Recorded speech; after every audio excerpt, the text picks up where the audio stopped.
I stood at my son's wedding altar. 400 guests watched as I pressed play on my phone. My future daughter-in-law's voice echoed through the ballroom. The old woman will be dead before she figures it out.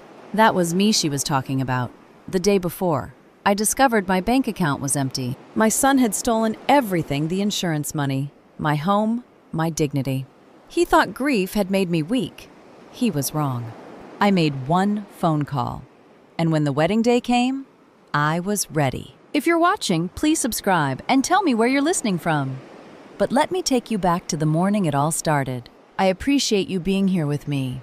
Before we continue, if stories like this speak to you, a like or subscribe truly helps. Now tell me in the comments, have you ever been betrayed by someone you completely trusted? Just yes or no. Your response might comfort someone else reading today. Quick note, some details are fictionalized for storytelling. The lesson is what matters most. The morning I lost everything began with the smell of jasmine drifting through my kitchen window and a banking app showing $0 and 0 cents. I am Irene Prescott, 71 years old, a retired federal compliance officer with silver hair pinned back and reading glasses perched on my nose. I had spent 30 years tracking offshore fraud for the government, and I was standing in my Houston kitchen, watching jasmine petals drift past the window, when my phone buzzed with a balance notification. The life insurance payout from my husband Eugene's death 4 months ago, $750,000, had vanished. Wire transferred at 6:47 a.m. while I made coffee. My phone rang before I could set down the mug. Mom. The voice belonged to Brennan Prescott, 34, my only son, the boy I raised through lonely nights while his father traveled for work. But the voice I heard now belonged to someone I no longer recognized. My wedding is tomorrow. I transferred the insurance money and sold the house. The movers will be there by 8. Good luck. The line went dead. I stood perfectly still. The jasmine smell seemed to curdle. Somewhere in the distance, a lawnmower droned. My son had just stolen $750,000 from his widowed mother, sold her home without her knowledge, and hung up with 2 words that sounded like a eulogy. You would think a woman who spent 30 years tracking offshore fraud would panic at a zero balance. You would be wrong. I called him back. 3 rings, then voicemail. I called again. This time, it went straight to the recorded message. I tried a 3rd time, and a 4th, watching the clock on the microwave tick toward 8. On the 5th attempt, he answered. Brennan, that money was your father's. Dad's dead. His voice carried no emotion, no guilt, no hesitation. Good luck, Mom. The line went dead again. I set my phone on the counter and looked around the kitchen where I had made breakfast for 43 years. The copper pots Eugene brought back from France. The ceramic tiles we picked together in Santa Fe. The window box where I grew herbs for his favorite soup during the chemotherapy that didn't save him. Every surface held a memory, and my son had just sold all of it to strangers. At 7:58 a.m., the doorbell rang. 2 men in blue work shirts stood on my porch. Behind them, a moving truck idled at the curb. The larger one held a clipboard. The smaller one was already eyeing the furniture through the window. Mrs. Prescott. The clipboard man didn't wait for confirmation. We're here to clear the property. New owner wants everything out by noon. They pushed past me before I could respond.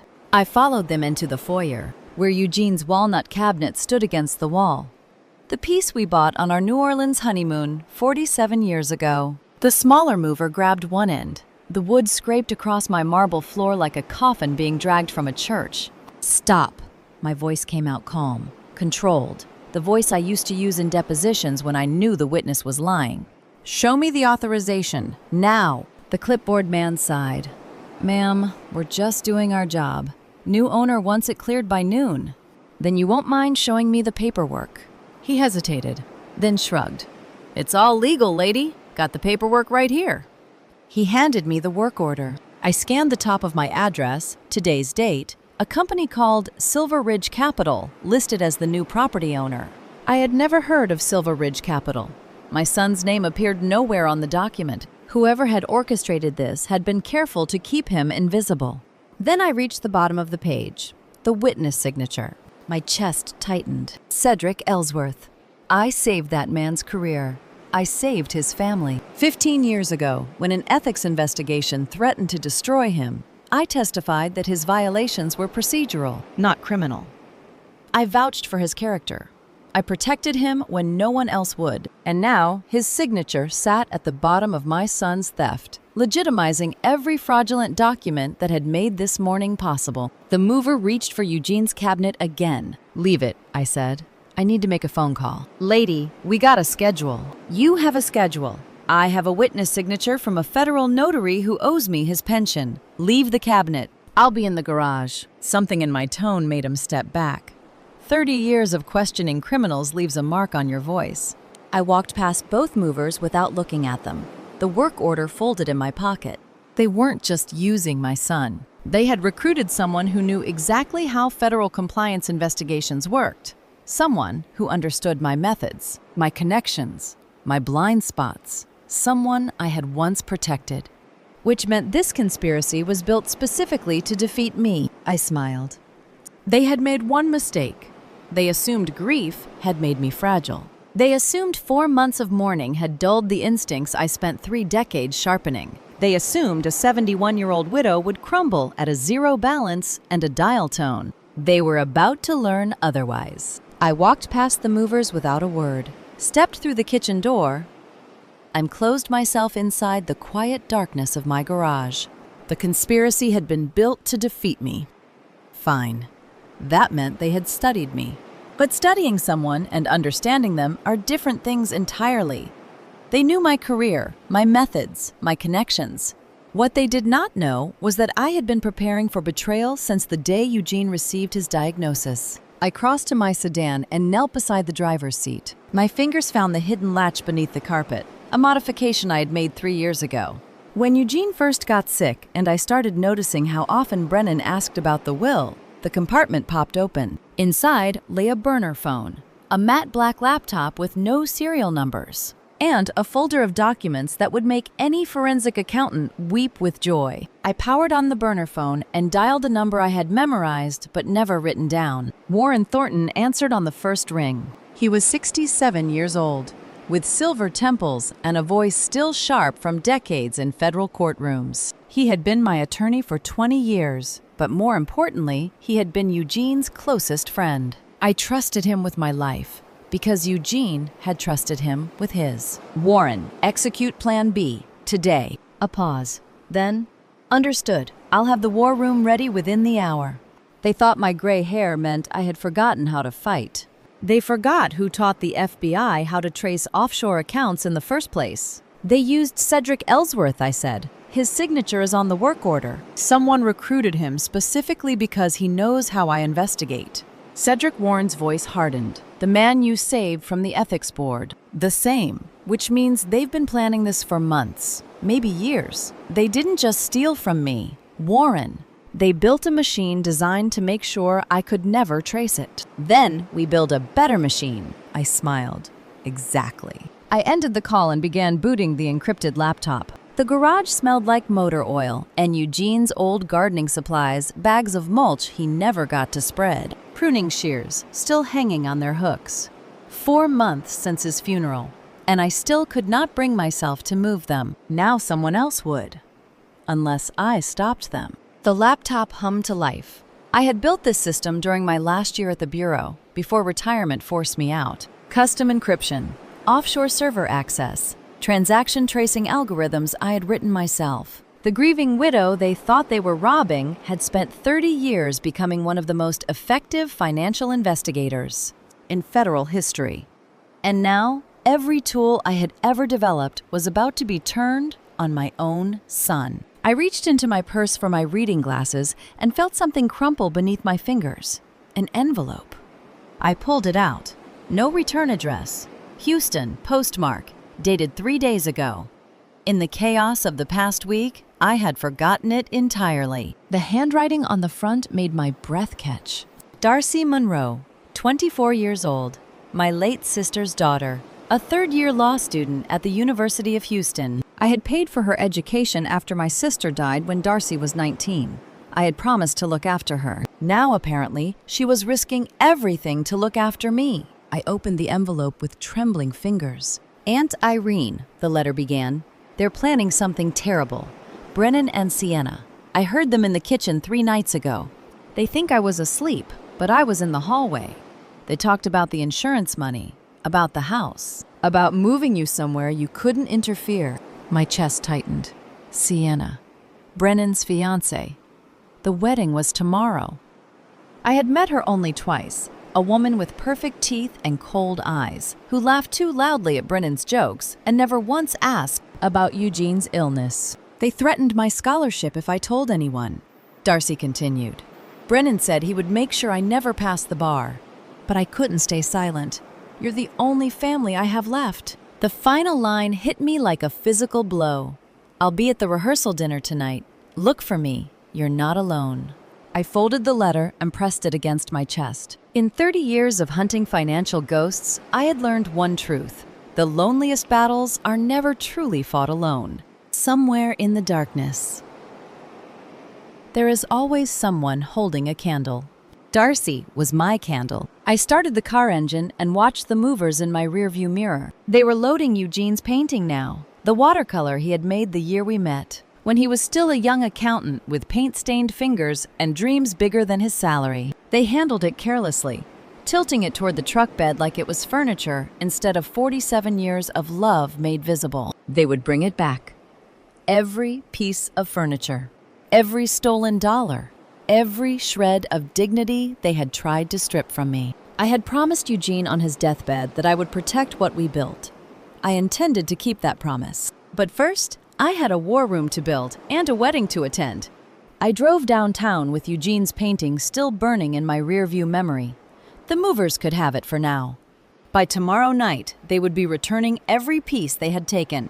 I parked in the shadows of a downtown garage, pressed record on my encrypted app, and dialed my son's number for what I knew would be the last conversation we would ever have as mother and child. Brennan answered on the 4th ring. Music thumped in the background, some kind of jazz brunch from the sound of it. Pre-wedding celebrations. His voice carried the slight slur of champagne before noon. "Mom!" He laughed, surprised. "I didn't expect you to call back. Look, I know you're upset, but..." Brennan. I kept my voice steady, calm. The voice of a woman who had spent 3 decades extracting confessions from people smarter than my son. "I need you to explain what happened this morning." "There's nothing to explain." His tone shifted, becoming the patronizing pitch I had heard increasingly since Eugene's funeral. "You're not thinking clearly anymore. Mom, ever since Dad died, you've been slipping. Everyone can see it. Everyone." Sienna noticed it first, the confusion, the forgetfulness. We talked to doctors, Mom, real doctors. They said it's common after a spouse dies, cognitive decline, emotional instability. "We're trying to protect you." I let him talk. Every word was being captured in crystal clear digital audio, time-stamped and encrypted. "That money was your father's life insurance. Brennan, his legacy. Dad's dead." The words hit like a slap. Same as this morning. The money was doing nothing. Just sitting in your account while you forgot to pay bills, forgot appointments, forgot who you even were. "We're building a future, Mom, a real future. And if you can't be part of it, that's not our fault." 1 minute and 38 seconds. That is how long it takes for a son to confess to federal wire fraud while thinking he is lecturing his senile mother. "Good luck, Mom," Brennan said, and hung up. I sat in the parking garage for a full minute, listening to the silence. Then I saved the recording, encrypted it 3 times, and drove to Warren's office. The war room occupied a corner of the 22nd floor that Warren had converted from a conference room into a forensic command center. 3 monitors glowed with transaction logs. A whiteboard covered one wall, already marked with names and dates. Warren stood at the central terminal, his sleeves rolled up and his tie loosened. A posture I had not seen since our last federal case together, 15 years ago. "I have his confession," I said, setting my phone on the desk. "Recorded in full.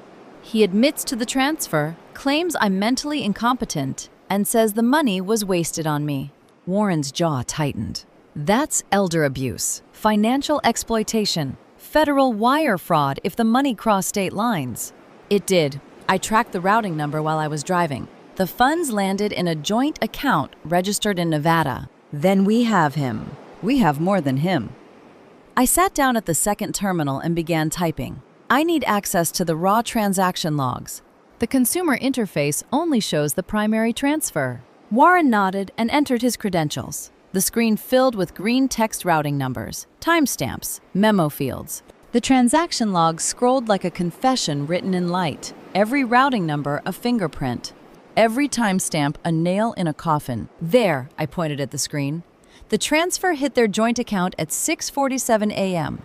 But look at this, 6:52 a.m. 5 minutes later, Warren leaned closer. A secondary transfer, $85,000, split out immediately. I highlighted the destination account. Sole owner, Sienna Mercer. The name hung in the air between us. Warren straightened slowly. She's stealing from him while he steals from you. I nodded. $85,000. Sienna was not just helping Brennan rob me.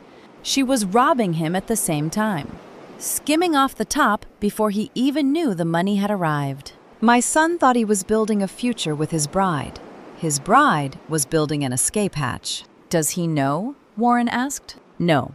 I studied the transaction log, following the routing number through 3 intermediate accounts before it vanished into what looked like a cryptocurrency exchange. She buried it deep. This wasn't impulsive. She had the infrastructure ready, accounts established, routing paths prepared. She's been planning this for months. Planning what exactly? I leaned back from the monitor and looked at Warren. The fluorescent lights hummed above us, somewhere in the building. An elevator chimed. She's not planning to run away with my son, I said. She's planning to run away from him. Warren absorbed this. The wedding is tomorrow. Yes. You think she's going to disappear after the ceremony. I think she's going to take whatever she can carry and vanish the moment the marriage certificate is signed. She gets legal claim to half of everything. Then she's gone. Brennan won't even realize he's been played until the honeymoon. The conspiracy had just fractured down the middle, and neither of them knew it yet. I pulled up the next document in the folder, the power of attorney that had authorized all of this. Time to find out exactly how deep the roots went. The fractured conspiracy would destroy itself eventually, but I needed proof before that happened. Proof that would hold up in federal court. Warren slid a manila folder across the desk. Inside was the document my son had used to declare me incompetent, and at the bottom was a signature I had hoped never to see again. Power of attorney, Warren said quietly. Supposedly signed by you during your hospitalization last August. It grants Brennan complete control over your financial affairs. I studied the document. The paper felt crisp between my fingers, fresh, recently printed. But the date claimed it was nearly a year old. I looked closer at the numbers.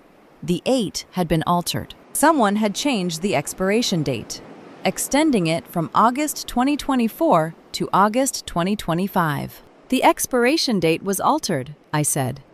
This POA ended the moment I was discharged from the hospital. It should have been void for 11 months. And the notary. Warren pointed to the bottom of the page. Cedric Ellsworth. Isn't that the man I saved from losing everything? I traced my finger over his signature. The handwriting was shaky, uncertain, the hand of a man who knew he was committing a crime, but needed the money badly enough to do it anyway. Yes, now he's helping them take everything from me. 15 years ago, I testified that Cedric Ellsworth had made an honest mistake. I told the ethics board he was a man of integrity who had stumbled, not a criminal who had chosen corruption. I gave him a second chance. Apparently, second chances have expiration dates. We can prosecute him, Warren said. Notarizing a fraudulent document is a federal offense. Not yet. I set the POA down and leaned back in my chair. He's a thread. If we pull him now, the whole sweater unravels before we see the pattern. I need to know how deep this goes first. Warren nodded slowly. You want to trace the entire network before you strike. I want to know everyone who touched this scheme, everyone who profited, everyone who decided that a widow recovering from a stroke was easy prey. The word hung in the air between us. Stroke. I had not spoken about it much, not to Warren, not to anyone, but now the memory flooded back unbidden, as vivid as the morning it happened. August 2024. I collapsed in my bathroom at 6 in the morning, 3 months after Eugene's funeral. The left side of my body stopped responding. I lay on the tile floor for 20 minutes before I could reach my phone. The ambulance ride was a blur of sirens and fluorescent lights, and a paramedic asking me to squeeze his hand with my left fingers. I could not. The left side of my body went numb for 11 days. I taught myself to write my name again with a hand that felt like it belonged to someone else. Physical therapists visited my room 3 times daily, making me grip rubber balls and trace letters on a whiteboard while my brain rewired itself around the damage. And through all of it, I called my son. 3 times from the ICU, twice from the recovery ward. Once from the rehabilitation center where I spent 6 weeks learning to walk without listing to the left. "Is there anyone we can call for you?" Mrs. Prescott, the nurse had asked on my second day. "My son." I gave her the number. "He'll come." "We've tried 3 times, ma'am. No answer." I told myself he was busy. I told myself he was grieving his father. I told myself there had to be an explanation. There was. I found it 2 weeks later. When I finally had enough motor control to scroll through social media on my phone, Brennan's account, a photo from the same week I had been fighting to breathe in a hospital bed 40 miles away. Sunset over blue water. Cocktails on a deck. Sienna in a white bikini, laughing at something off camera. The caption, "Best life ever." Best life ever. My son wrote those words while I was learning to grip a fork again, while nurses helped me to the bathroom because I could not trust my own legs, while I signed temporary power of attorney forms because I literally could not hold a pen steady enough to manage my own accounts. And now he was using that same illness, the illness he ignored, the recovery he never witnessed, to declare me incompetent. I closed the laptop showing his vacation photos and looked at Warren. My voice came out steady. Cold, the voice of a woman who had run out of tears months ago. He's using the illness he ignored to steal my life. I stood up from the desk.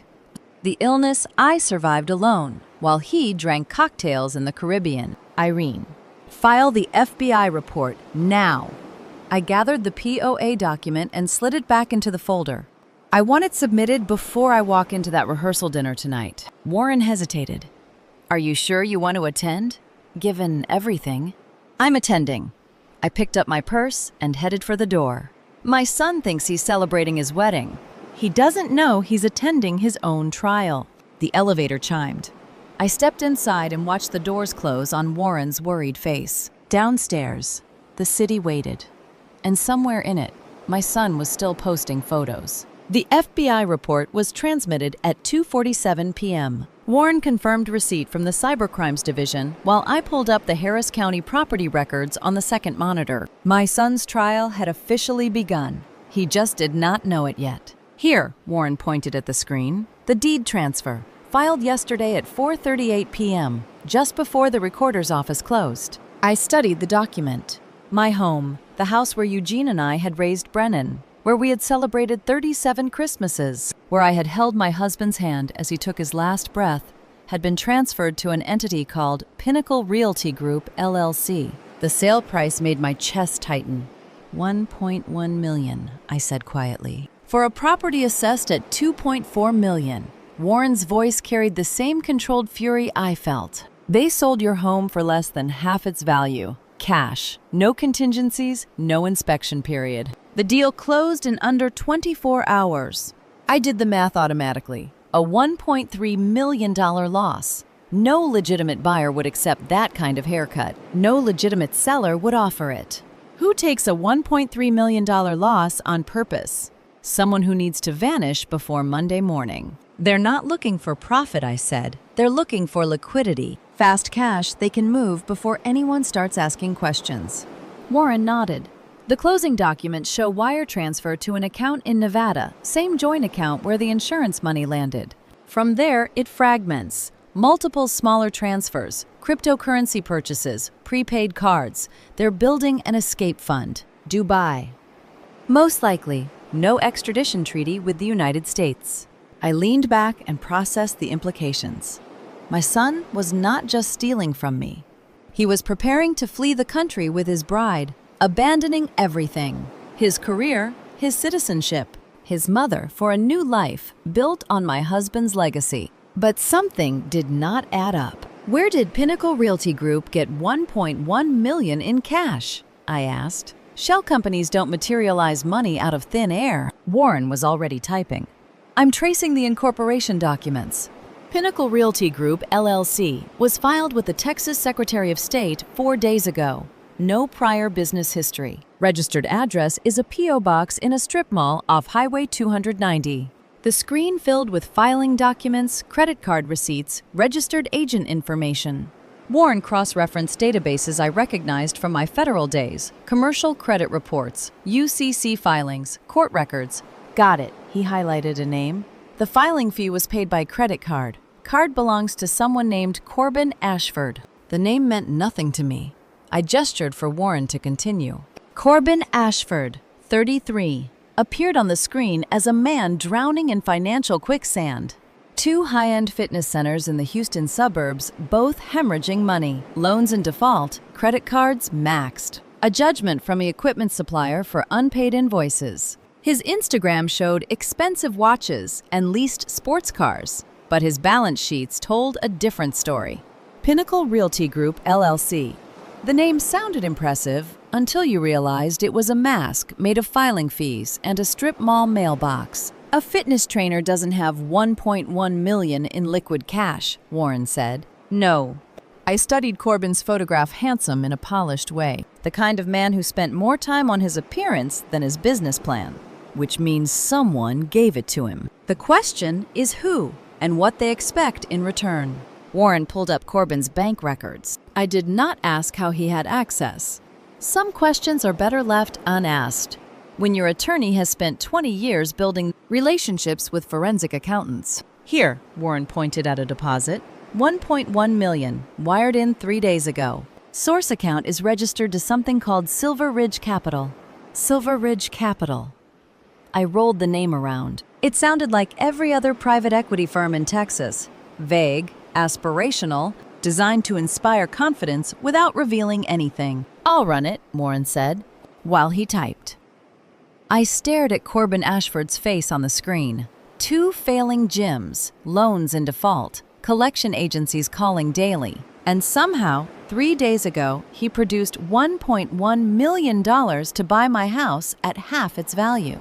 2 failing gyms, loans in default, and somehow he produced $1.1 million in 4 days. That kind of money does not appear from legitimate sources. Banks do not lend to men with Corbin's credit profile. Private investors do not back failing fitness centers, which left only one possibility: money from people who operated outside the banking system entirely. Warren, my voice came out sharper than I intended.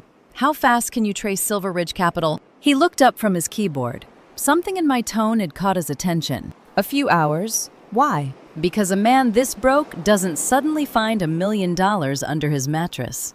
I stood and walked to the window, looking down at the Houston skyline glittering in the afternoon sun. Someone bankrolled this purchase. Someone with access to that kind of cash on short notice.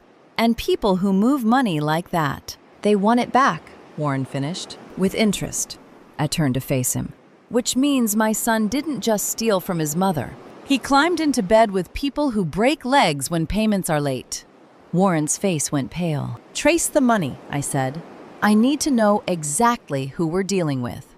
Warren ran the wire transfer through a proprietary database I had helped design 15 years ago. The kind of tool that makes dirty money visible, no matter how many shells it hides behind. The results came back in under 2 minutes. Warren's face went gray. Silver Ridge Capital. He spoke the name like a diagnosis.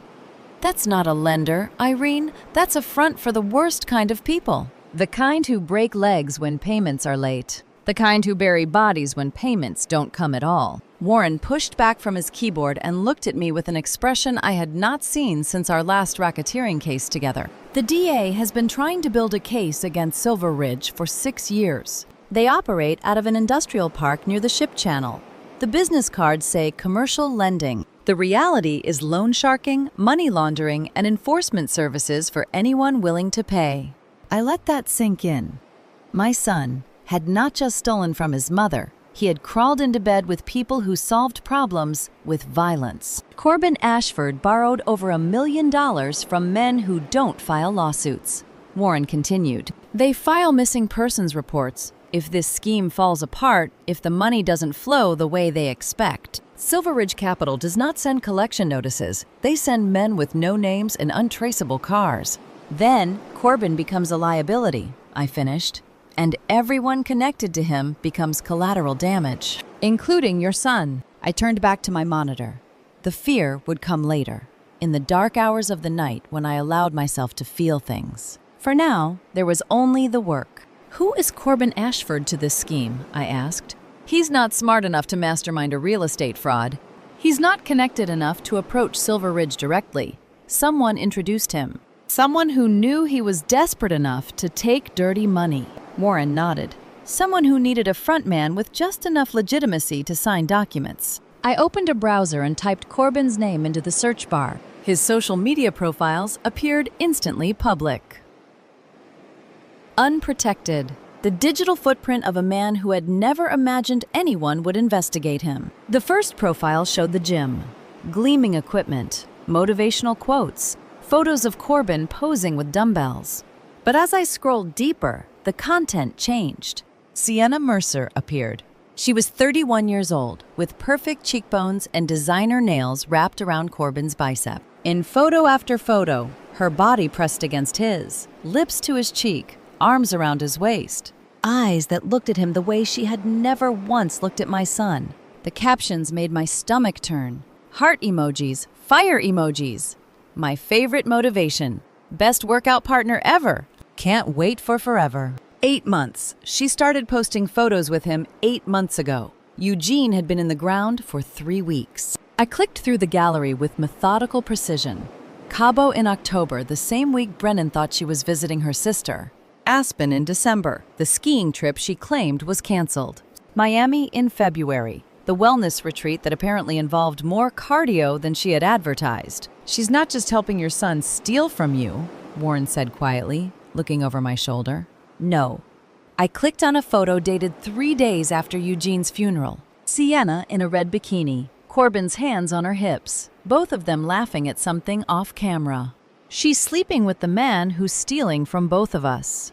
The affair had been going on the entire time, through the funeral planning, through my stroke and recovery, through the engagement party I had paid for because Brennan said Sienna's family couldn't afford it. My son thought he was building a future with her. He was actually building his own prison cell while she packed her bags for someone else. Does Brennan know? Warren asked. No. I studied Sienna's face in the photographs, the practiced smile, the calculated poses. This was not a woman caught up in passion. This was a woman executing a plan. He has no idea. He thinks she's the love of his life. He doesn't realize he's just a stepping stone. To what? To Corbin. To the money. To whatever life she's planned in Dubai or wherever they're running. I closed the browser tab showing their vacation photos. She's not planning to share that money with my son. She's not even planning to share a goodbye. I checked the time on my phone. 5:47 p.m. The rehearsal dinner starts in 90 minutes, I said, at the Mercer family mansion in River Oaks. Warren looked at me sharply. You're going? I was invited. I gathered my purse and stood. Sienna made a point of including me on the guest list. She wanted me there to watch my son marry the woman who helped destroy me. She wanted to see my face while they celebrated. And instead, I smiled. It was not a pleasant expression. Instead, I'm going to watch them pretend to be a happy couple. I'm going to smile and nod and play the gracious mother-in-law. And I'm going to collect every piece of evidence I need to send all of them to prison. I headed for the door. Irene, Warren's voice stopped me. Be careful. These people think I'm a grieving widow who's lost her mind. I turned to face him. That's exactly what I want them to believe. I stepped through the mansion's front doors, wearing a gray cardigan and sensible flats, deliberately wrong for a black tie rehearsal. Dinner, where every guest cost more than my monthly pension. The River Oaks rental gleamed with rented elegance.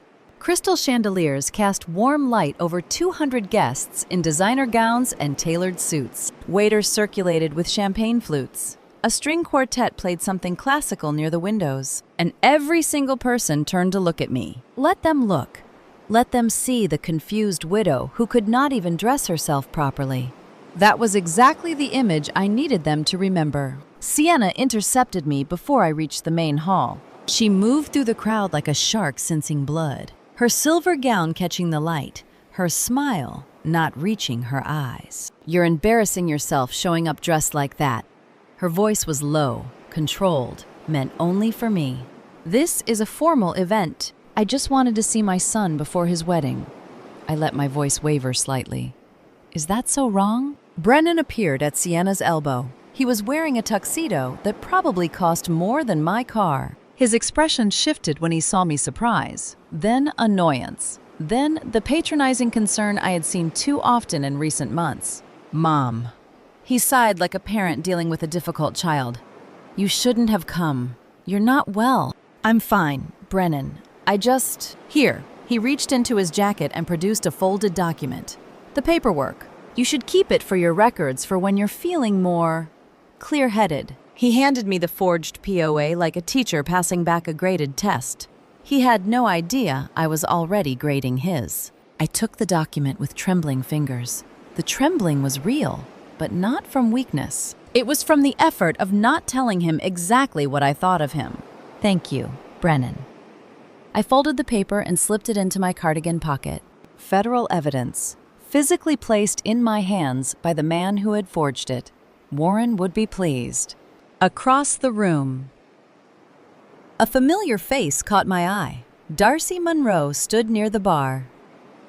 Holding a glass of wine she was not drinking. She wore a simple black dress that made her look older than 24.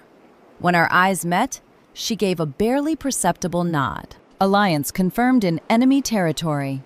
I spent the next hour drifting through the party like a ghost. Guests avoided me. Conversation stopped when I approached. Sienna's family looked through me as if I did not exist. I cataloged faces, overheard fragments of conversation, noted who spoke to whom. The drunk uncle bragging about his investment in Brennan's new venture. The business partner who kept glancing at his phone. The gym-toned man in the corner who looked uncomfortable in his rental tuxedo. Corbin Ashford. I recognized him from the photographs. He did not know who I was. None of them did. They saw a confused old woman shuffling through a party she did not belong at. They did not see the federal investigator memorizing every detail. At 8:45, Sienna found me in a dim hallway near the back of the mansion. She had waited until no guests could see us. "You have no home." Her voice was ice. "You have no money. You have nothing. Here." She produced a crisp bill from her clutch and shoved it into my cardigan pocket. Her fingernails dug into my chest when she pushed the money in, sharp enough to leave marks through the fabric. I would remember exactly how that felt. "I don't need your," I started. "Take it." She stepped closer, close enough that I could smell her perfume, something expensive, something purchased with my husband's insurance money.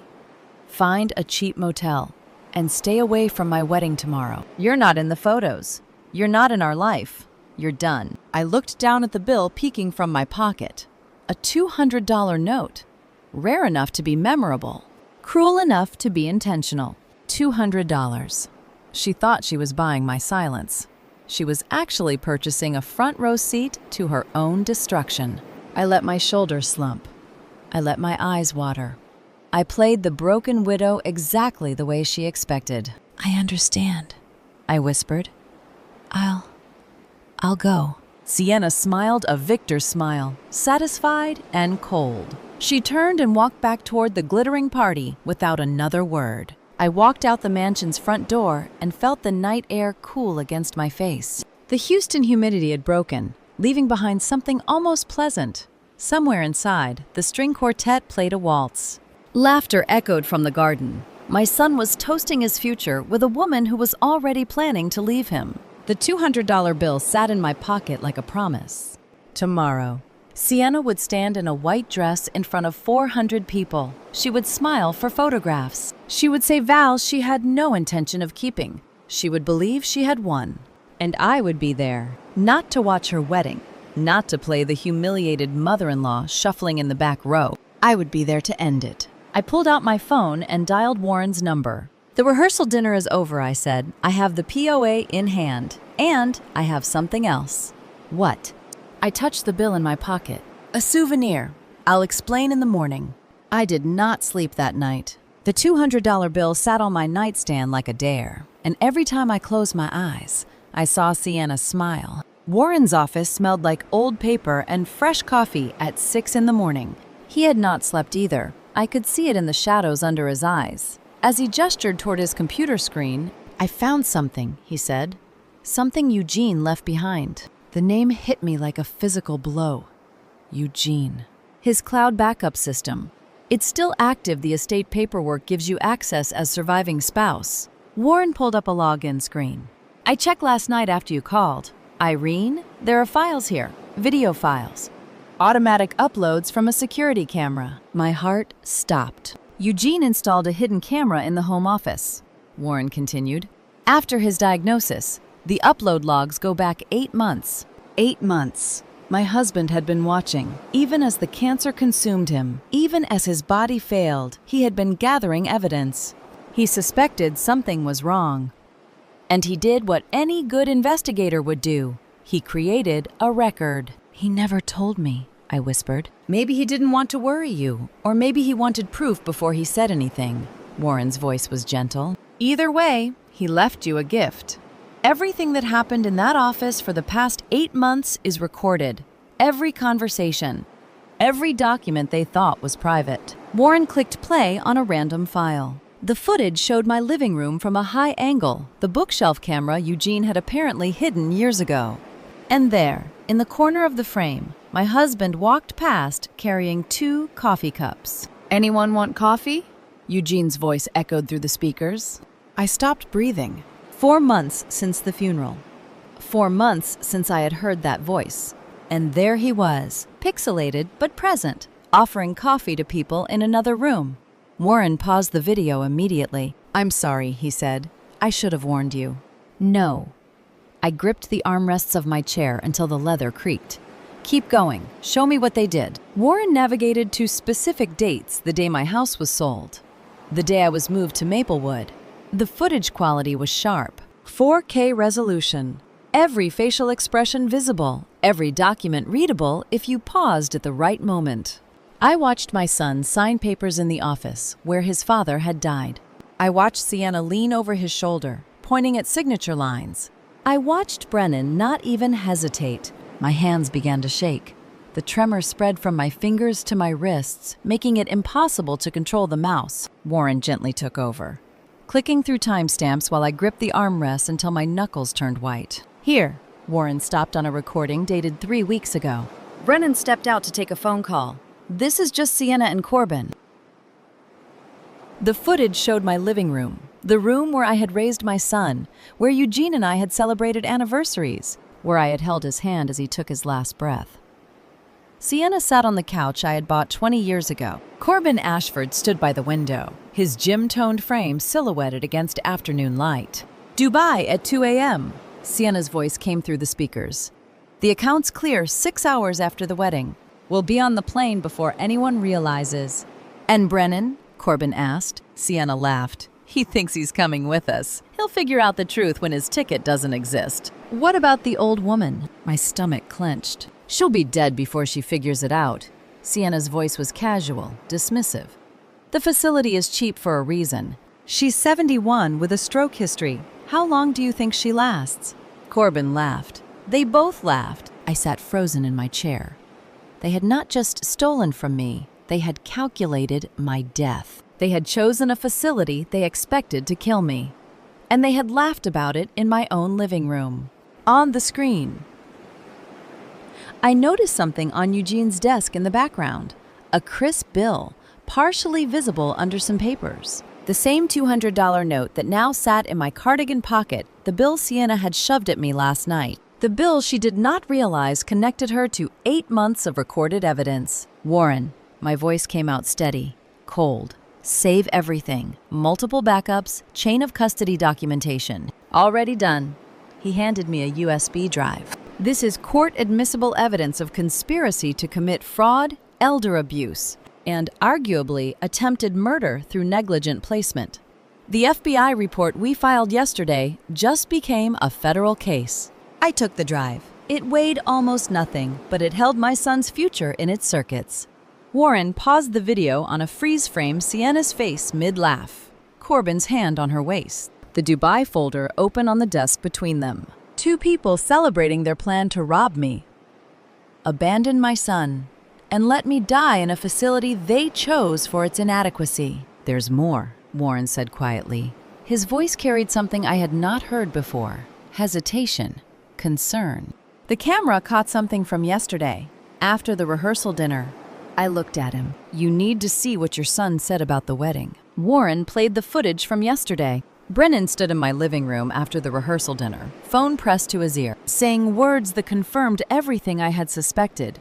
He knew exactly what he was doing, and he did not care. But that was not the worst of it. Warren's fingers flew across the keyboard, pulling financial threads I never knew existed. The forensic software he used was the same system I had helped design 2 decades ago, modified for civilian use. It could trace document origins, extract metadata, follow digital breadcrumbs across dozens of servers.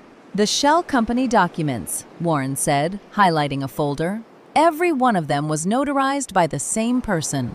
The seal is embedded in the PDF metadata. He pulled up the notary registration. A photograph appeared on screen. A face I had not seen in 15 years but recognized immediately. Cedric Ellsworth. Warren looked at me. That name mean anything to you? My throat tightened. Cedric Ellsworth was 58 years old now, a former federal compliance officer who had once worked 3 floors below me at the Bureau. 15 years ago, an ethics investigation nearly destroyed him. Negations of procedural violations, conflicts of interest, recommendations for termination. His pension would have been forfeit. His family would have lost everything. I testified on his behalf. I told the review board he was a man of integrity who had made honest mistakes. I vouched for his character when no one else would. I saved his career, I said quietly. His pension, his family. Well, Warren's voice hardened. He repaid you by notarizing every fraudulent document your son needed to steal your life. 15 years ago, I testified for Cedric when no one else would. I called him a man of integrity. I gave him a second chance when the Bureau wanted to destroy him. And this was how he repaid that trust, by stamping his seal on forgeries designed to rob me. I pushed down the rage. There would be time for that later. What else? I asked. Warren navigated to the document properties, the hidden metadata most people never think to check. Creation dates, modification timestamps, author information embedded in the file structure. This is the original power of attorney. He highlighted a timestamp, the one they altered to extend the expiration date. Look at when it was created. I leaned forward and read the date. September 2023. The words blurred for a moment. I blinked and read them again. That's 26 months ago, Warren said. 26 months. September 2023. Eugene still had hair then. He was still making plans for our anniversary. He was 3 months into chemotherapy, fighting with everything he had, believing he might beat the cancer. And Sienna was already preparing the documents to steal his legacy. She started planning before he was dead, I whispered. Warren nodded slowly. The metadata doesn't lie. This POA was drafted while your husband was still in treatment. The shell company incorporation paperwork dates back 14 months. The account structures, the cryptocurrency wallets, the offshore routing, all of it was built while Eugene was still alive. I sat very still. The office hummed with the sound of computers and climate control. Outside, Houston traffic moved in the early morning light. Normal sounds, ordinary world. And here I sat, discovering that my son's fiancée had begun measuring the coffin while my husband was still picking out chemo wigs. This wasn't opportunistic, Warren continued. This wasn't grief making bad decisions. This was planned, calculated. They watched Eugene get sicker and sicker, and they built their escape route around his dying. They had not just stolen from a dying man, They had used his death as a business timeline. I thought about the months of chemotherapy, the weeks of hospice care, the final days when Eugene could barely speak but still held my hand. All that time, Sienna had been standing in my living room, smiling at family dinners, pretending to care while her documents waited in digital folders, ready to deploy the moment he stopped breathing. Warren, my voice came out steady, controlled. Map the entire timeline, every document, every signature, every notarization. I want to see exactly how this conspiracy was built. He worked for the next 30 minutes, the whiteboard filled with dates and arrows, a visual history of premeditated theft. Each entry made the pattern clearer. They had waited for Eugene to get sicker. They had timed their moves to his decline. They had watched him die and planned their future around his corpse. One more thing. Warren pulled up a final document. His voice carried a weight I had not heard before. This arrived in the estate files 3 days before Eugene died. It's a life insurance beneficiary change. I looked at the form. My signature was at the bottom, except I had never signed anything. I didn't sign that, I said. I know. Warren zoomed in on another line. There's a witness signature too. The name next to the witness line was written in handwriting I had known since my son learned to write his name in kindergarten. Brennan Prescott. My son had personally witnessed a forged signature on his dying father's life insurance policy. He had not just been complicit, he had held the pen. I stared at Brennan's signature on the forged insurance document. My son had held the pen while someone else signed my name. He had watched it happen and added his witness mark. I set down the forged insurance document and reached for the folder I had been saving, the one Eugene and I created together 5 years ago. What's that? Warren asked. The trap Eugene built. I opened the folder and spread the documents across his desk. An irrevocable blind trust. We established it 5 years ago, before his diagnosis. The house was transferred into the trust the same month. Warren scanned the pages. His eyes widened. Eugene always said, "Trust no one with money," I continued. Not even family. Especially not family. So we put everything into a structure that could not be touched without both our signatures and after his death. Not without a court order. Eugene built this trap while he was dying. He could not save himself from the cancer, but he saved me from our son. Even from beyond the grave, he was protecting me. This means, Warren looked up, comprehension dawning. It means Brennan sold a house that was never his to sell. I tapped the trust document. The property belonged to the trust. He had no legal authority to transfer the deed. The buyer paid over $1 million for worthless paper. Warren leaned back in his chair. They didn't just steal from you. They defrauded a buyer, a title company, and a lender. The title insurance claim alone will trigger a criminal investigation. Federal charges, wire fraud, mail fraud, elder abuse, conspiracy. Warren counted them off on his fingers. This is federal now. The moment Silver Ridge Capital's money crossed state lines, it became FBI territory. I nodded slowly. The trap was closing. Every document they had signed, every wire they had sent, every forgery they had notarized, all of it was now federal evidence. There's more, Warren said. He pulled up a banking screen. Remember how we traced Corbin's purchase money to Silver Ridge Capital? The loan sharks. Exactly. Well, when Corbin wired that money to purchase your house, it went into the escrow account, which was flagged because of the trust conflict.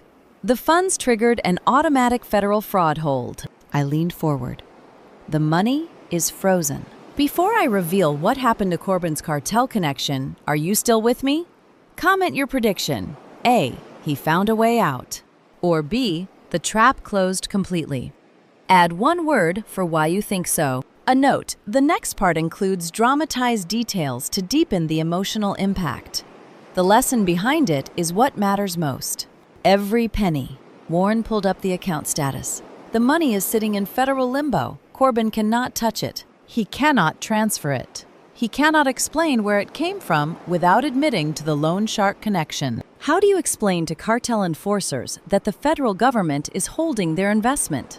His cartel friends want their money back, I said slowly. And it's sitting where he cannot reach it. He can't run to Dubai now. Warren shook his head. He can't even pay his debts. The loan sharks don't care about federal holds. They care about repayment. And Corbin just lost access to over $1 million of their money. The predator had become prey. Corbin Ashford had borrowed from violent men to fund a scheme built on forgeries and lies. Now the forgeries had collapsed. The money was frozen. And the violent men would want answers he could not give. "Show me the full picture," I said. Warren pulled up a flowchart he had been building all morning. Lines connected names to accounts to documents to dates. At the center sat my house, the property that was never legally sellable. Every arrow leading away from it ended in a red flag. Dubai accounts frozen pending FBI review. House sale void due to trust violation. Insurance policy forged, signature documented. Shell company traced to loan shark funding. Warren pointed at each node. Every escape route is closed. Tomorrow, 400 guests would watch Sienna walk down the aisle. None of them would see the handcuffs coming. Tomorrow, they walk down the aisle, Warren said quietly. Monday, they walk into federal custody. I sat in silence for a long moment. The weight of what we had built pressed down on me. Not guilt, not exactly, but something heavier. The knowledge that I was about to destroy my son's life. The certainty that he deserved it. My phone buzzed. I looked down at the screen. A text message from Darcy. "Sienna's bachelorette party just ended. She's drunk and bragging about Dubai. I recorded everything." I showed the message to Warren. His eyebrows rose. "One more piece of evidence," I said. "Sienna on video, confessing her plans while surrounded by champagne glasses and bridesmaids who have no idea what they're celebrating." Warren checked his watch. "The wedding is in 12 hours. Then we have 12 hours to prepare." I stood and gathered the trust documents. "Get the FBI liaison on the phone. Tell them we have audio confession, video evidence, and a timeline that proves premeditation. And you." I looked out the window at Houston waking up below us. Somewhere in this city, my son was sleeping peacefully, dreaming of his wedding day. He had no idea what was coming. I'm going to listen to what Darcy recorded. Then I'm going to pick out my outfit for tomorrow. I listened to Darcy's recording 3 times. Sienna's drunken voice slurred through champagne laughter. Bragging about Dubai, about the money, about leaving Brennan behind like luggage she had outgrown. It was perfect, damning, and it would play beautifully in a courtroom. The Navy suit still fit after 22 years. I stood in Warren's guest bedroom, looking at myself in the mirror. The fabric was Italian wool, cut to my measurements when I was 49 years old and about to accept the highest compliance position in federal service. The color was deep, almost black in low light, distinctly blue in sun. A power suit, a battle uniform. The last time I wore this, Eugene stood behind me, straightening my collar. He had kissed my shoulder and called me unstoppable. I had laughed and told him I was just a bureaucrat with good instincts. He was wrong about the bureaucrat part. I was always more than that. And today, I would prove it. Eugene had stood behind me the first time I wore this suit. Tomorrow, I would stand alone at my son's wedding. But I would not stand powerless. I buttoned the jacket slowly, deliberately. Each button was an act of intention. This was not a funeral. This was not a defeat. This was the opening move in the final game. The $200 bill sat on Warren's dresser where I had placed it last night. I picked it up and felt its weight. Not physical weight, but historical. Eugene had given me this bill on our wedding day, 47 years ago. A joke at first, a tradition later. He had slipped it into my bouquet and whispered that I should always have enough for a taxi home. Just in case I changed my mind about marrying him. I never needed that taxi. But Sienna had tried to use this same bill to buy my silence. I placed it in my breast pocket, over my heart. The irony was perfect. Eugene's wedding gift would now attend another wedding, one it would help destroy. I checked my phone one final time. Audio files loaded and ready. Sienna's confession from the hidden camera. Sienna's drunken bragging from the bachelorette party. Transaction records showing the diverted funds. The forged signature with Brennan's witness mark. Everything organized, everything accessible, everything court admissible. Warren had coordinated with the FBI yesterday. The federal agents would be in position by noon. Arrest warrants had been prepared, but not yet signed. That would happen the moment the ceremony began, when all targets were in one location. My son thought he was attending his own wedding. He was actually attending his own trial. At 3:30 p.m., I walked through the lobby of the Houstonian Hotel. Crystal chandeliers cast warm light across marble floors. White flower arrangements lined every surface. Roses, gardenias, orchids, imported from somewhere expensive. The smell was overwhelming, like a funeral home trying too hard to mask decay. Staff moved efficiently between conversations, preparing for tomorrow's 400-guest celebration. The hotel smelled like gardenias and betrayal. Every white flower was another lie Sienna had told to get here. I walked slowly, deliberately. My heels clicked against marble with the precise rhythm of someone who knew exactly where she was going. Guests and staff glanced at me. An older woman in a navy suit, silver hair pinned back, reading glasses tucked in her pocket. Nothing threatening, nothing memorable. That was exactly what I needed them to see. 400 guests would arrive tomorrow. None of them knew what they were really attending. I paused near a marble pillar and pretended to check my phone. A security guard stood nearby, middle-aged, with the kind of posture that did not belong to hotel staff. His eyes scanned the room in patterns I recognized from my federal days. Too alert, too systematic, too professional. Agent Hartwell. He was the FBI liaison. Warren had contacted 3 days ago an undercover specialist who had been monitoring the venue since the rehearsal dinner. His cover was impeccable. His timing would be precise. Our eyes met for less than a second. He nodded a movement so subtle that anyone watching would have missed it. I nodded back. 3 days. The FBI had been watching my son for 3 days while he planned his escape, while he rehearsed his vows, while he laughed with groomsmen and posed for photographs. Federal agents had documented his movements, confirmed his location, prepared their warrant. Brennan had no idea. Neither did Sienna. Neither did Corbin, who was probably somewhere right now trying to explain to dangerous men why their money was frozen in federal hold. I continued walking through the lobby, past reception, toward the ballroom where tomorrow's ceremony would take place. The doors stood open. Inside, florists arranged white roses along the aisle. 400 chairs sat in perfect rows facing an altar draped in silk. At the altar, a large photograph rested on an easel. Brennan and Sienna, smiling. The engagement photo taken 6 months ago when they thought they had gotten away with everything. I stood in the doorway and let them see my face. The florists, the coordinator checking her clipboard, the photographer adjusting lights. Let them remember the elderly woman in the navy suit who walked through the day before the wedding. Tomorrow, that altar would become a witness stand, and I would be the one asking the questions. Tomorrow arrived. I dressed in my navy suit, placed the bill in my pocket, and drove to the hotel where 400 guests waited to watch my son marry the woman who had planned to let me die. The minister was asking if anyone objected when I slipped through the ballroom doors. I stood at the back of the room, unnoticed. The ceremony was already in progress, vows nearly complete, rings exchanged. The minister building toward the question that would seal everything. 400 guests sat in white chairs facing the altar, their backs to me. Crystal chandeliers cast warm light across silk flowers and rented elegance. At the altar, Sienna glowed in a designer gown that had probably cost more than 3 months at Maplewood. She had paid for it with my husband's insurance money. Every pearl sewn into that bodice represented something stolen from me. Brennan stood beside her, nervous but proud. My son, 34 years old, the boy I had raised through lonely nights. The man who had left me to die in a facility he chose for its inadequacy. He looked happy.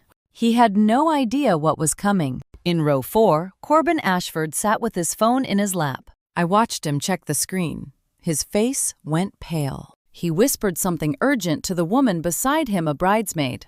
From the look of her dress, she shook her head confused. Corbin checked his phone again. His hands were shaking. I knew exactly what those messages said. The cartel wanted their money back, the money that was frozen in federal hold. The money he could not touch, could not explain, could not return. In 7 minutes, he would not be able to hide. If anyone present knows of any reason these two should not be joined in holy matrimony, the minister intoned, let them speak now or forever hold their peace. 400 reasons. I had 400 reasons. One for every guest in this room who had no idea they were attending a crime scene. I moved. The mixing board sat near the service entrance, tucked behind a velvet curtain where the audiovisual technician had abandoned it during the ceremony. A tangle of cables connected the microphone system to the speakers, the string quartet's amplification to the overhead system. One firm pull was all it took. The power cable came free in my hand. The string quartet stopped mid-note. The microphone died. The ambient music vanished. Silence crashed over 400 guests like a wave, sudden, absolute, disorienting. The silence hit like a physical force. 400 people stopped breathing at once. Heads turned. Murmurs rippled through the crowd. The minister looked confused, tapping his dead microphone. Sienna's smile faltered. Brennan scanned the room, searching for the source of the disruption. I stepped out from behind the curtain and began walking up the aisle. My heels clicked against the marble floor. The sound echoed in the silence, sharp, deliberate, impossible to ignore. Every step was measured. Every step was intentional. I had waited months for this walk. I had survived a stroke, survived abandonment, survived theft and forgery and calculated cruelty. And now I was walking up the aisle at my son's wedding in the same Navy suit I had worn to take command of Federal Compliance 2 decades ago. The guests parted like water around a stone. Some recognized me, the elderly mother who had been conspicuously absent from the rehearsal dinner, the widow who had been shuffled to a nursing home and forgotten. Their faces showed confusion, then concern, then dawning realization that something was very wrong. Brennan's face shifted in 3 seconds. Confusion, recognition, horror. "Mom," his voice cracked. "What are you—" "Sit down." "Brennan."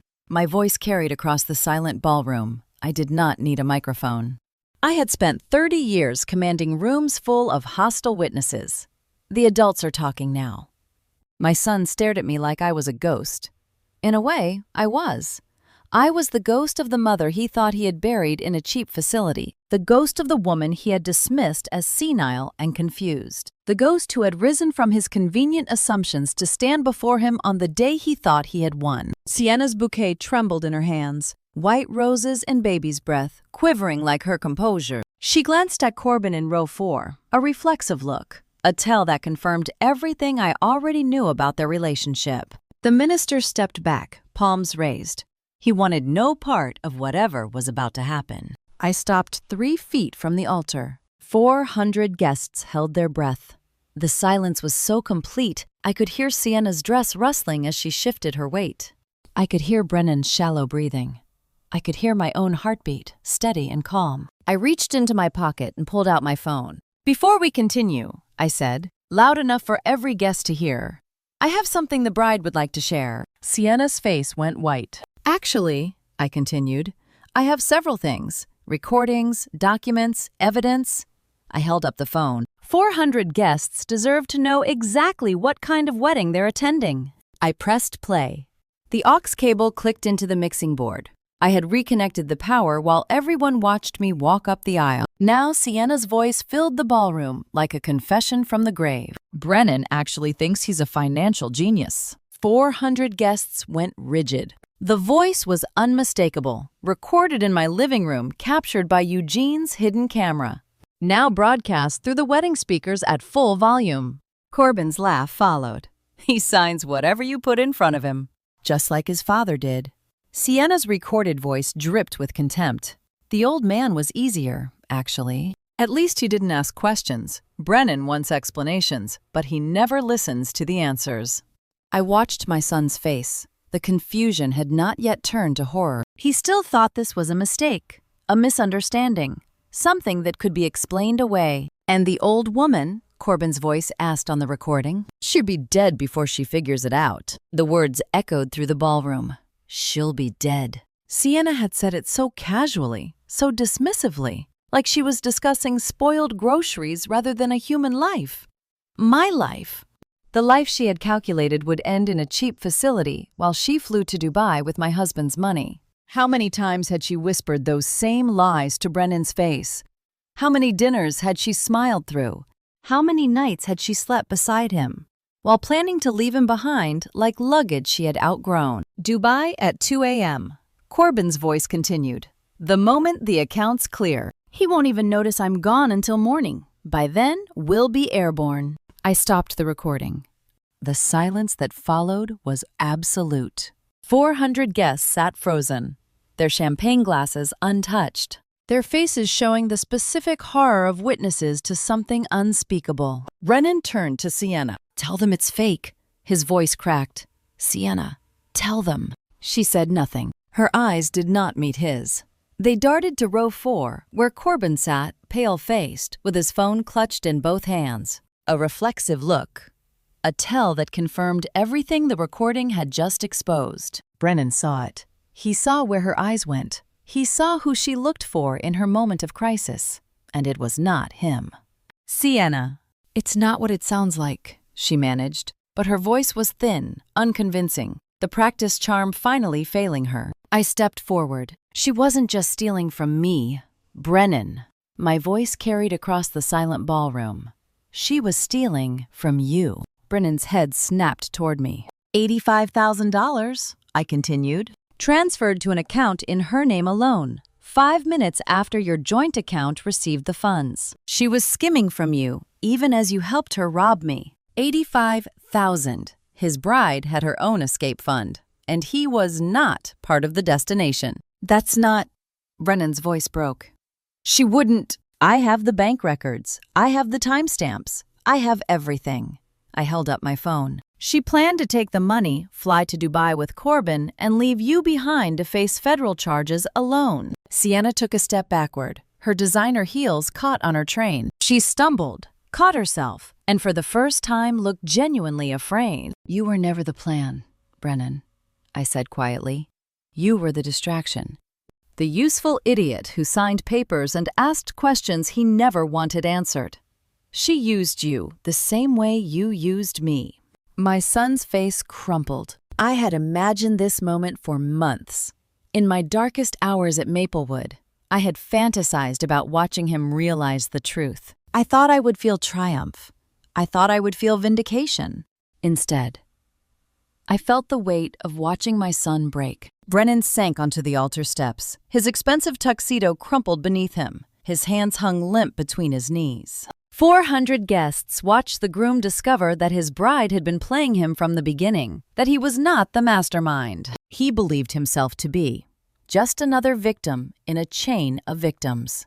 Mom, his voice was barely a whisper. I didn't know. You knew enough. I looked down at him without pity. You knew you were stealing from your mother. You knew you left me in a facility to die. You knew you forged my signature on your father's insurance policy. You just didn't care. He had no answer. There was no answer. Movement caught my eye. Row 4. Corbin rose from his seat and bolted for the exit. He made it 6 steps before 2 men in dark suits blocked the aisle. They had been sitting near the back, dressed like wedding guests, waiting for exactly this moment. The FBI agents I had positioned 3 days ago did not even need to flash their badges. Corbin froze. His cartel phone was still clutched in his hand, the screen showing messages he could never answer. The money those men wanted was locked in federal hold. The escape he had planned was collapsing around him. And now he stood in the center aisle of a wedding that had become a crime scene, surrounded by 400 witnesses to his conspiracy. Don't run, one of the agents said calmly. It only makes the paperwork longer. Corbin's shoulders sagged. The trap had closed. The ballroom doors burst open and 5 more agents streamed in, badges flashing under the chandeliers. 400 guests scrambled from their seats, some screaming, others reaching for phones. The wedding of the year had become a federal crime scene. Corbin made one last desperate move. He broke toward the service entrance, shoving past a waiter carrying champagne flutes.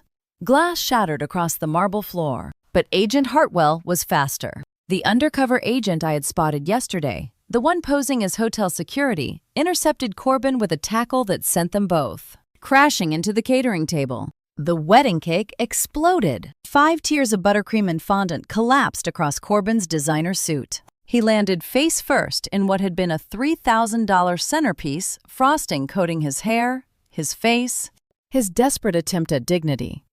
Agent Hartwell pinned him down and snapped the handcuffs closed. Corbin Ashford, you're under arrest for wire fraud, money laundering, and conspiracy to commit elder abuse. I want my lawyer. Corbin's voice came out muffled through the frosting. This is entrapment. Save it for federal court. 2 agents approached the altar where my son still sat crumpled on the steps. Brennan did not run. He did not resist. He simply looked up at them with the hollow expression of a man who had finally understood the size of the trap he had walked into. Brennan Prescott, one agent said, you're under arrest. My son held out his wrists. 34 years of raising him, and this was how it ended. Handcuffs at his own wedding. The boy I had nursed through fevers. The teenager I had driven to college. The man who had left me to die in a facility chosen for its inadequacy. All of it collapsing into this single image of surrender. The handcuffs clicked closed. Brennan looked at me. His eyes were wet. His voice cracked. Mom, he swallowed hard. I'm sorry. I met his gaze without flinching. You should have said that 4 months ago. The agents led him away. He did not look back. A sound drew my attention to the altar. Sienna. Her legs had given out. She crumpled in her designer wedding dress, the white fabric pooling around her like a surrender flag. Mascara streaked down her face in black rivers. The perfect bride had become a portrait of ruin. Sienna crawled across the white aisle runner like a bride in reverse, her dress collecting dust and champagne and the death of every plan she had ever made. She reached for me, her manicured fingers grasping at my navy suit. Please. Her voice was raw, desperate. I'll give it all back. I'll testify against Corbin, against everyone. Please. I looked down at her without expression. You don't understand. Tears and mascara mingled on her cheeks. They'll kill me in prison. The people Corbin borrowed from, they don't forgive debts. You should have thought about that before you planned to let me die. Sienna's face crumpled. She had no argument left, no charm to deploy, no manipulation to attempt. The woman who had calculated my death while smiling at family dinners was finally facing consequences she could not escape. I reached into my breast pocket. My fingers found the crisp paper I had carried since the rehearsal dinner. The $200 bill Eugene had given me on our wedding day, 47 years ago. The same bill Sienna had shoved into my cardigan pocket with sharp fingernails, telling me to find a cheap motel and stay away from her wedding. Eugene had given me this bill on our wedding day. Now it would end another wedding entirely. I pulled it out and held it where Sienna could see. You wanted this so badly. I let the words land. Here. I dropped the bill onto her lap. It floated down and landed on the white fabric of her ruined dress, a single splash of color against all that expensive silk. $200. The price she had put on my silence, the price she had put on my life. Call a taxi, I said. Your aesthetic is ruined. The agents moved in to lift her to her feet. Sienna did not resist. She stared at the bill on her lap as if it were a verdict written in currency. I stepped back and surveyed the ballroom. Corbin lay face down in wedding cake, handcuffed and ranting about lawyers. Brennan was being escorted through the service entrance, his tuxedo crumpled, his future in federal custody. Sienna stood in the grip of 2 agents, her designer dress stained with champagne and tears and the collapse of everything she had schemed to build. And 400 guests held their phones in the air, recording every second. I could see the screens glowing in the dim ballroom, hundreds of cameras capturing the bride in handcuffs, the groom being led away, the elderly woman in the navy suit who had walked up the aisle and destroyed it all. By tonight, this video would have 1 million views. By tomorrow, it would be national news. I stood alone at the altar where my son was supposed to have been married. The flowers still smelled sweet, the chandelier still glowed warm. And somewhere in the chaos, I heard a phone ping with a notification. Justice had been served. But it tasted like ash. The videos were already spreading. I could see guests in the parking lot, phones pressed to ears, voices rising with the excitement of people who had witnessed something they would talk about for years. By tomorrow, everyone would know. The lobby was quiet now, the kind of quiet that follows a hurricane. I sat on a velvet bench near the concierge desk, still wearing my navy suit, still feeling the weight of what I had done. Police tape blocked the entrance to the ballroom. Officers moved through the hotel taking statements. The wedding reception that would never happen had been replaced by a crime scene investigation. Footsteps approached, soft, hesitant. Darcy sat down beside me without saying a word. She looked older than 24 in the dim lobby light. The law school books and scholarship worries had been replaced by something heavier, the knowledge that she had helped destroy her own cousin. She had made that choice with open eyes. And now she was sitting with the consequences. "I got your letter," she said finally. "The real one, from the nursing home." I turned to look at her. "You were the only one who came." I almost didn't. Her voice was quiet. "Brennan called me the day before. He said you were confused. That the staff had concerns about your mental state. He said visiting would only upset you. But you came anyway." I had to see for myself.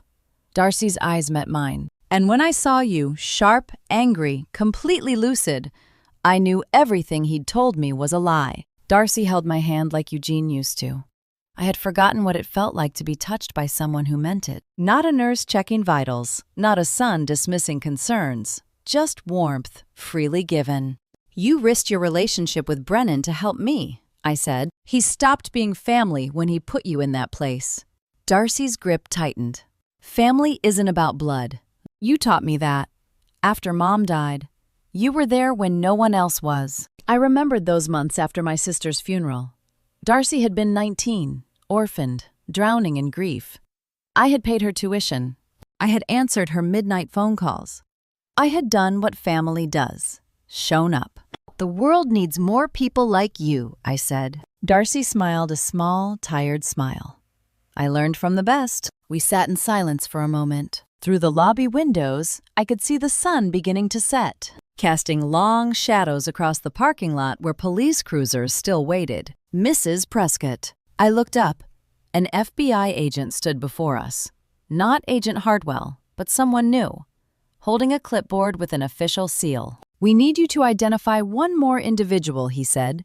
"We have him in a temporary interview room down the hall." I knew who he meant. I've been waiting 15 years for this conversation. I rose from the bench. Darcy squeezed my hand once before letting go.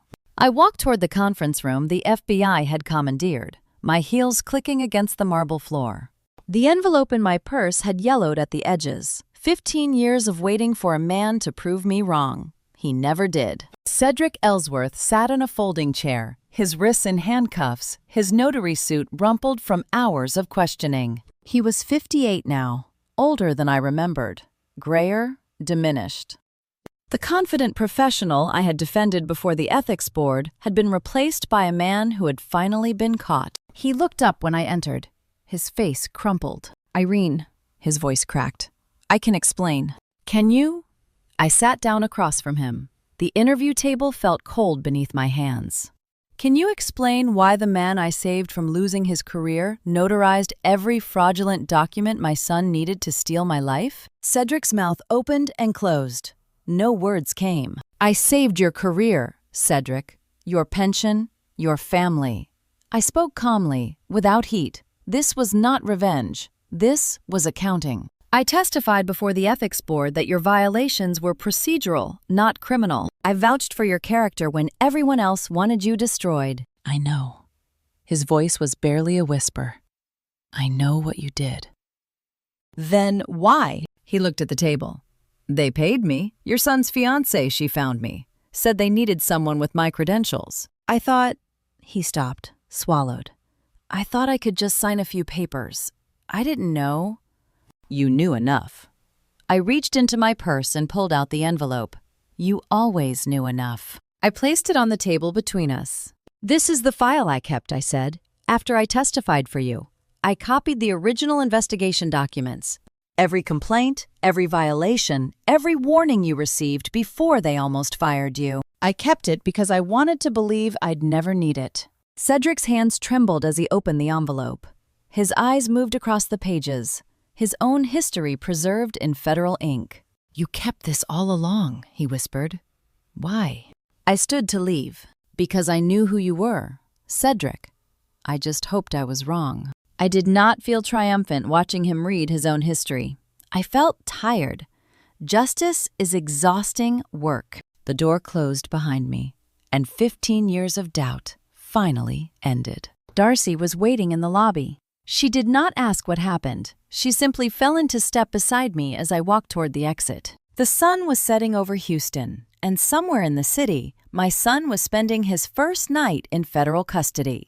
Darcy drove me to Warren's office. Neither of us spoke. The sunset had faded to darkness by the time we arrived, and the city lights of Houston glittered below us like a different world, one where weddings happened and families stayed whole. Warren's office phone rang at 8 p.m., a collect call from Harris County Jail. I accepted the charges. "Mom?" Brennan's voice came through broken and small, not the confident man who had hung up on me yesterday morning, but something younger. Something wounded. He sounded like the boy who used to call me after bad dreams, back when I could still fix things by sitting on the edge of his bed. "I'm here," I said. A long pause. I could hear the sounds of the jail behind him, metal doors, distant voices, the ambient hum of institutional despair. "Mom, why didn't you warn me about Sienna?" I let the question hang in the air. "Would you have listened?" "I don't know. Maybe. His voice cracked. "I trusted her. I thought we were building something together. I thought you were the mastermind." I kept my voice level. "You thought you were clever enough to steal from your own mother and get away with it. Sienna saw that arrogance and used it. You decided 2 years ago that I was no longer worth listening to. Brennan." The words came out colder than I intended. Or perhaps exactly as cold as I intended. When I was lying in the ICU learning to move my hand again, you were on a cruise posting vacation photos. How do you explain to your son that you loved him enough to destroy him, that saving him from consequences would have been the bid? Cruelest thing you could do, that watching him face justice was the only gift you had left to give. Your father was still fighting for his life, I continued. Still hoping the chemotherapy would work, still planning our anniversary. And you were in the home office signing papers with Sienna, building the infrastructure to steal everything he left behind. I loved him. You loved his money. I closed my eyes. There's a difference, Brennan, and you made your choice. The line went quiet. I could hear him breathing ragged, unsteady. "Mom, I'm sorry. I'm so sorry. I didn't mean..." "I know you're sorry. You're sorry because you got caught." I opened my eyes and looked at Warren, who was pretending to read documents across the room. "If Sienna had never betrayed you, if the scheme had worked, if you were in Dubai right now with my money, would you be calling me to apologize?" He had no answer. There was no answer. "Goodbye, Brennan." I hung up the phone. 6 months passed, like scar tissue forming slow, painful, necessary. January 2026 arrived with cold rain and legal documents. The federal court system moved with deliberate precision, processing evidence, hearing testimony, rendering verdicts. Justice is not a moment, it is a process, and I watched it unfold with the patience of a woman who had spent 30 years navigating bureaucracy. Brennan received 5 years in federal prison. He would be eligible for parole in 3. Assuming good behavior. The judge cited the premeditated nature of the fraud, the exploitation of a vulnerable family member, the forged signatures on legal documents. My son would spend half a decade in a cell, thinking about the choices that put him there. Sienna's assets were seized completely. Every designer handbag, every piece of jewelry, every dollar in her secret accounts, all of it forfeited to restitution. The last I heard, she was working retail in Austin, ringing up purchases for people who would never know she had once planned to steal millions. Her aesthetic, as she would say, was permanently ruined. Corbin Ashford disappeared. The FBI found his apartment empty 3 weeks after the wedding. His passport was missing. His bank accounts had been drained of the meager funds remaining after the federal hold. Rumors placed him in Mexico, hiding from cartel enforcers who wanted their money back. The men who had financed his scheme did not accept frozen federal accounts as an excuse. They wanted their investment returned. And Corbin was the only remaining target. I found myself hoping they never found him. Not out of mercy, but because prison would have been too easy. Living as a hunted man, looking over his shoulder for the rest of his life, seemed far more appropriate. Cedric Ellsworth received 5 years probation. His career was destroyed. His pension was forfeited. The man I had saved 15 years ago would spend his remaining years explaining to future employers why his notary license had been revoked. And me. Warren handed me the final document in January. Full restoration of all assets signed by a federal judge. The house was back in my name. The insurance money had been recovered. The trust Eugene and I had built remained intact. Every dollar has been recovered, Warren said. You're whole again. Financially, at least. I held the papers in my hands. Millions of dollars, reduced to legal documents and court seals. And my son, he writes you letters. Warren's voice was gentle. You don't have to read them. I nodded slowly. The money was back, the house was mine, but Eugene was still gone, and my son was behind bars. Some victories taste like ash. What will you do now? Warren asked. I looked out the window at Houston sprawling below us. I did not have an answer yet. 3 weeks later, I finally had an answer. Warren arrived at the house with a folder of documents and a smile I had not seen since before Eugene's diagnosis. He spread the papers across the kitchen table, the same table where I had once watched my son's face on a phone screen as he stole everything I owned. The Eugene Prescott Youth Foundation, Warren said. Ready for your signature. I picked up Eugene's silver pen, the same pen he had used to sign our wedding certificate 47 years ago. The same pen that had accompanied every important document of our married life. The metal felt warm in my hand, as if he were guiding it. 47 years of signatures, and this one mattered most. I signed $1.85 million.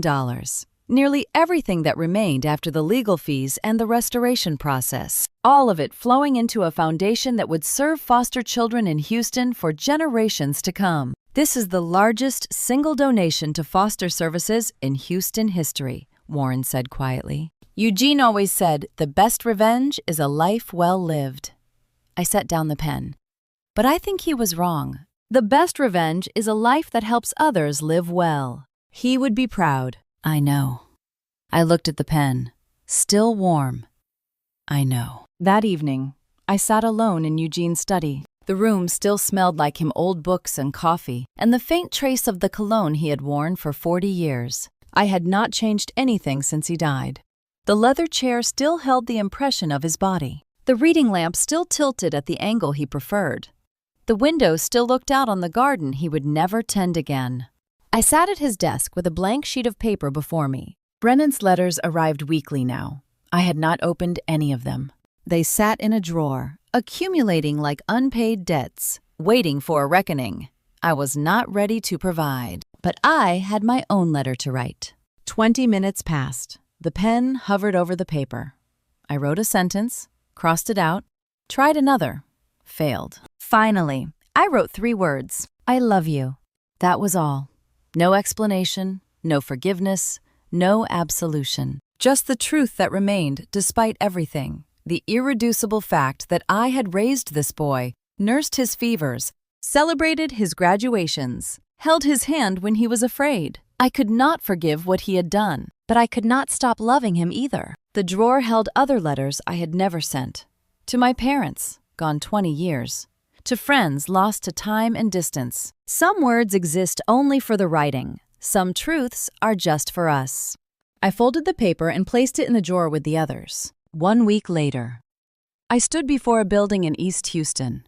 The Eugene Prescott Youth Foundation occupied a renovated warehouse that had once stored shipping containers. Now it held classrooms, counseling offices, a computer lab, and the thing I was most proud of, a library with floor-to-ceiling shelves, and a reading nook with natural light. Warren stood on my left. Darcy stood on my right. Reporters and city officials filled the sidewalk, cameras flashing, microphones extending. "Uncle Eugene would have loved this," Darcy whispered. "He's the reason it exists." I gripped the ceremonial scissors. Everything I am, everything I have, he built it with me. I cut the ribbon. Applause rippled through the crowd. Warren shook hands with the mayor. Darcy posed for photographs with the foundation staff. And I stood quietly, watching children stream through the doors, foster kids from across the city, many of them seeing a library for the first time. A small hand tugged at my sleeve. I looked down. A girl stood beside me, 7 years old, with braided hair and eyes too serious for her age. She wore a dress that was slightly too large, the kind of hand-me-down that foster children learn to accept without complaint. "Are there books inside?" she asked. I knelt to her level. My knees protested. 71 years will do that, but I ignored them. "Hundreds," I said. "Would you like to see?" Her eyes widened. "Can I take one home?" "You can take as many as you can carry." She smiled. It was the first genuine smile I had seen all day, not the practiced smiles of politicians, not the professional smiles of staff members, but the pure joy of a child discovering something wonderful. They thought grief made me fragile. They were wrong.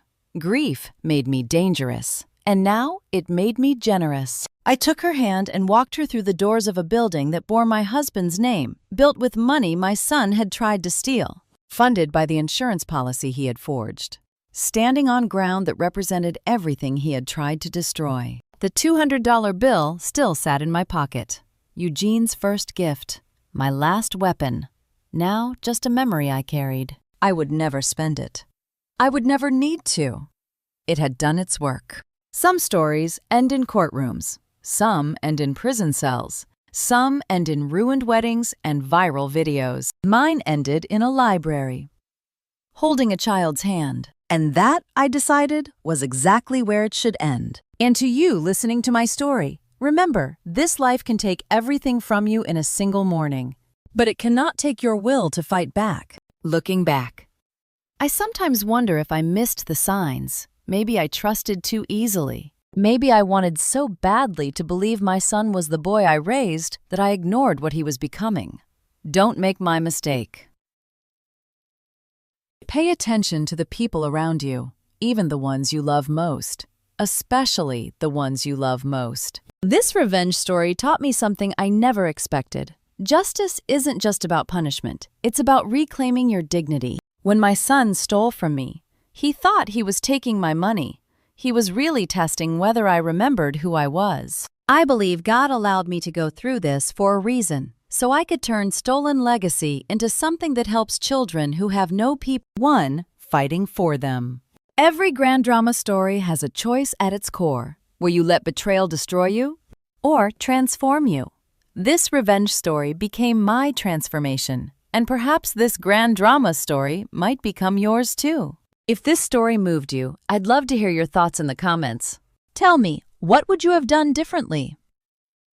Would you have forgiven him? Share this video with someone who needs to hear that it's never too late to fight back. And if you haven't already, please subscribe so you don't miss stories like this one. Thank you for staying until the very end. Your presence here means more than you know. Please remember that, while this story is inspired by real emotions and real struggles, some details have been fictionalized for narrative purposes. The message is what I hope stays with you. Take care of yourselves, and take care of each other.